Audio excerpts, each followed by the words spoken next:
أعوذ بالله من الشيطان الرجيم بسم الله الرحمن الرحيم وما كان المؤمنون لينفروا كافة فلولا نفر من كل فرقة منهم طائفة ليتفقهوا في الدين ولينذروا قومهم إذا رجعوا إليهم لعلهم يحذرون. Il n'est pas possible aux croyants de partir de l'avant tous à la fois. Pourquoi donc un groupe de chaque section d'entre eux ne partirait-il pas de l'avant afin qu'ils puissent obtenir une meilleure compréhension de la religion et afin qu'ils puissent avertir leur peuple quand ils retournent parmi eux pour qu'ils se prémunissent contre le mal. Le Saint-Coran, Surat At-Tawbah, chapitre 9, verset 122. Aujourd'hui, je vais vous présenter l'histoire de la Madrasa Ta'limul Islam, ensuite celle de la Jamia Ahmadiyya. Je commence par l'histoire de la Madrasa Ta'limul Islam. Au début de l'époque du Messie premier à l'Islam, il n'y avait que deux écoles à Qadian. La première était une école primaire publique. La deuxième était un collège des Aryas. Aryas, c'est-à-dire des hindous. Le directeur de l'école primaire était un Arya qui n'aimait pas l'islam et qui critiquait l'islam. Hazrat Mirza Bashruddin Mahmoud Ahmad radiallahu ta'ala anhu, qui fut plus tard le deuxième calife de la communauté islamique Ahmadiyya, fréquentait cette école. Un midi, on l'a envoyé de la sauce de foie. Un enfant hindou lui a dit que cela était haram, c'est-à-dire interdit. Quand le Messie premier l'Islam a appris cela, il a pensé à ouvrir une école islamique pour les enfants musulmans. Le 15 septembre 1897, il a proposé d'ouvrir une école à Qadian dans laquelle l'islam sera aussi enseigné à part les enseignements laïques. Il a dit qu'il écrirait les livres islamiques et que la lumière de l'islam sera répandue à travers l'éducation des enfants. Il a créé un comité pour la réalisation de ce projet. Le comité a tenu leur première réunion le 27 décembre 1897, pendant laquelle les membres ont proposé d'ouvrir cette école le 1er janvier 1898. À cause de la Jalsa Salana, c'est-à-dire la conférence annuelle de la communauté islamique Ahmadiyya, l'école a été inaugurée le 3 janvier 1898. C'est cette école qui a été appelée Madrasa Ta'limul Islam.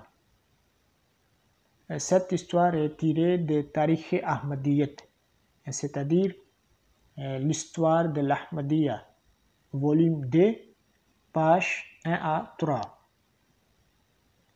Maintenant, je vous présente l'histoire de la Jamia Ahmadiyya. Mais d'abord, qu'est-ce que la Jamia Ahmadiyya? C'est un institut de formation et d'enseignement islamique de la communauté islamique Ahmadiyya. Il forme les missionnaires de la communauté pour propager le message de l'islam Ahmadiyya. La Jamia Ahmadiyya travaille sous l'égide du califat. Hazrat Maulvi Hakim Nuruddin radiallahu ta'ala anhu, le premier calife de la communauté islamique Ahmadiyya, dit à cet effet: l'enseignement de l'école sera donné selon mon plan. L'enseignement de l'école sera donné selon mon plan. Tarikh Ahmadiyyat, volume 3, page 190. En 1905, la Jamaat a connu une crise de savants. avec le décès de Hazrat Maulvi Abdul Karim Sialkoti radiallahu ta'ala anhu au 11 octobre et celui de Hazrat Maulvi Burhanuddin Jehlmi radiallahu ta'ala anhu au 3 décembre. Le Messie premier l'Islam était inquiet. Ainsi, sous l'inspiration divine, le Messie premier l'Islam pensa à réformer la madrasa Talimul Islam dont les élèves n'étaient pas dédiés pour le service de l'islam. Les élèves de madrasa Talimul Islam n'étaient pas dédiés pour le service de l'islam. Le Messie premier l'Islam voulait former des personnes entièrement dédiées à la religion et au service de la communauté. Et c'est la raison pour laquelle il créa enfin janvier 1906 une branche d'enseignement islamique appelée Shakh-e-Diniyat dans la madrasa Talimul Islam. C'est cette Shakh-e-Diniyat qui fut appelée plus tard Madrasa Ahmadiyya et ensuite Jamia Ahmadiyya. Les premiers enseignants de Shakh-e-Diniyat. Shakh-e-Diniyat débuta d'une manière humble. Hazrat Qazi Amir Hussain radiallahu ta'ala anhu en était le premier instituteur et Hazrat Maulvi Fazaldin radiallahu ta'ala anhu de Karian en fut le deuxième instituteur. Puis, à l'époque du Messie premier l'Islam même, Hazrat Maulvi Sayyid Muhammad Sarwar Shah Sahib radiallahu ta'ala anhu fut aussi un des enseignants de Shakh-e-Diniyat. Tarikh Ahmadiyyat, volume 2, page 412 à 413. L'opposition de Shakh-e-Diniyat. Le 26 mai 1908, le Messie premier l'Islam décéda. Hazrat Maulvi Hakim Nuruddin radiallahu ta'ala anhu lui succéda comme son premier calife. Il exprima dès le début de ce califat que le Messie premier l'Islam avait le désir d'établir une madrasa religieuse. Il voulut donc établir une telle madrasa complètement séparée et indépendante de celle de Talimul Islam. Une section de la communauté s'opposa à son avis lors d'une réunion tenue à Lahore au 15 novembre 1908. Après un mois, lors de la conférence annuelle de la communauté islamique Ahmadiyya de 1908, ils réussirent à convaincre certaines personnes de fermer la Shakh-e-Diniyat. À ce moment-là, Hazrat Mirza Bashruddin Mahmoud Ahmad radiallahu ta'ala anhu fit un discours historique qui a changé complètement la vie des gens. Tarikh Ahmadiyyat, volume 3, page 229 à 231. Par la grâce d'Allah, le désir du premier calife vit le jour le 1er mars 1909 avec l'établissement d'une telle madrasa.